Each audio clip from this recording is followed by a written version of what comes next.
Assalamualaikum warahmatullahi wabarakatuh. Perkenalkan, saya Lala Fitriana dari kelas 2J NIM 501190329. Baiklah, di video ini saya akan menjawab soal UTS yang diberikan oleh dosen pengampu saya, Bapak Z Haryanto, SHMH, dengan mata kuliah pengantar manajemen. Baiklah, soal yang pertama, apa yang saudara ketahui tentang manajemen dan apa arti penting mempelajari manajemen bagi mahasiswa? Jelaskan. Manajemen secara singkat berarti mengatur. Manajemen adalah suatu hal yang paling penting dalam suatu organisasi atau perusahaan.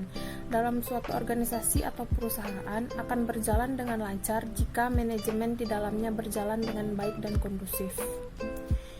Manajemen menurut para ahli, di sini saya mengambil satu saja, yaitu menurut Van Vliet dan Peterson. Ia mendefinisikan bahwa manajemen yaitu serangkaian kegiatan yang diarahkan pada pemanfaatan sumber daya secara efisien dan efektif dalam mengejar satu atau lebih tujuan. Arti penting mempelajari manajemen bagi mahasiswa. Yang pertama, kita dapat mengetahui lebih baik mengenai strategi pesaing sehingga kita dengan mudah menghadapinya. Yang kedua, kita juga bisa mengetahui peran dan fungsi manajemen dalam suatu organisasi atau perusahaan. Baiklah, soal yang kedua, andaikan Anda adalah seorang pengusaha yang akan mendirikan sebuah perusahaan. Jelaskan tahapan tujuan perusahaan mulai dari top management hingga low management, dan jelaskan arti pentingnya manajer dalam suatu organisasi secara umum. Baiklah, yang pertama top management atau manajemen puncak. Ini adalah lini pertama dan tertinggi jenjangnya di level manajemen. Manajemen ini ditunjuk secara langsung dan bertanggung jawab secara langsung terhadap perusahaan. Kewenangan top manajemen ini juga lebih tinggi dibandingkan manajemen yang lainnya. Ia berhak memilih dan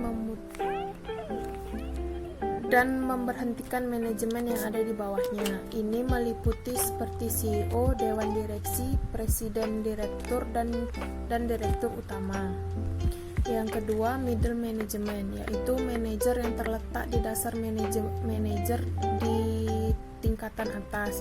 Mereka umumnya memegang jabatan dengan nama jabatan seperti general manager, plant manager, factory manager, regional manager, dan maupun division manager.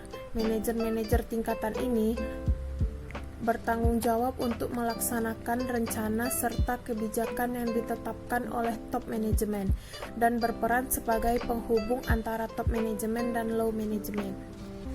Low management ini level manajemen yang mengontrol operasional harian organisasi dan melaksanakan perencanaan yang dibuat oleh middle management. Keputusan yang dibuat oleh low management ini biasanya bersifat sementara atau bersifat pendek. Arti penting manajer dalam suatu organisasi. Yang pertama, manajer sebagai mediator dalam memecahkan masalah. Manajer sebagai konsultan terhadap bawahan. Manajer sebagai motivator terhadap organisasinya. Manajer mempunyai peran penting dalam mengambil keputusan. Baiklah, soal ketiga, jika Anda seorang manajer di sebuah perusahaan atau profit oriented, langkah dan strategi apa yang saudara ambil dalam menjalankan dan mengamankan usaha tersebut di masa pandemi COVID-19 seperti saat ini? Tidak bisa dipungkiri, dampak dari pandemi COVID-19 atau virus corona ini memang sangat menyakitkan. Salah satu yang terkena dari dampak munculnya virus corona ini yaitu sektor ekonomi. Banyak perusahaan-perusahaan yang tidak bisa menjalankan usahanya seperti biasa, sehingga menyebabkan perusahaan mengalami penurunan pendapatan, bahkan tidak ada pendapatan sama sekali. Dengan menurunnya pendapatan, membuat perusahaan harus berpikir agar perusahaannya dapat bertahan di kondisi seperti ini. Berbagai cara perusahaan dilakukan agar usahanya bisa bertahan, mulai dari menerapkan sistem bekerja dari rumah sampai PHK massal, memotong upah pekerja, dan menunda membayar upah pekerja.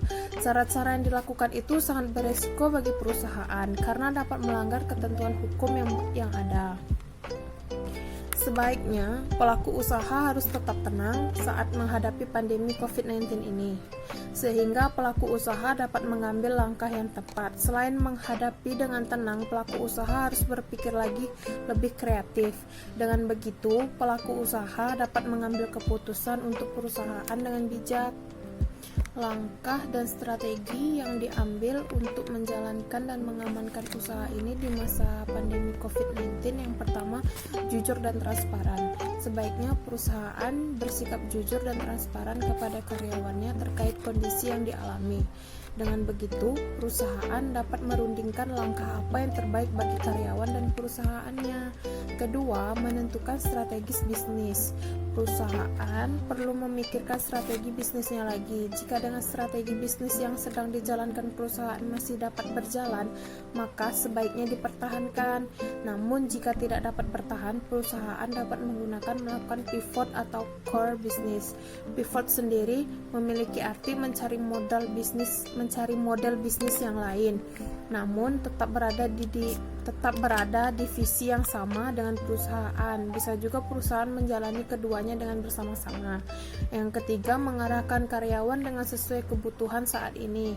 Setelah menentukan strategi bisnis, perusahaan harus mengarahkan karyawannya agar strategi bisnisnya dapat berjalan dan sesuai dengan kebutuhan.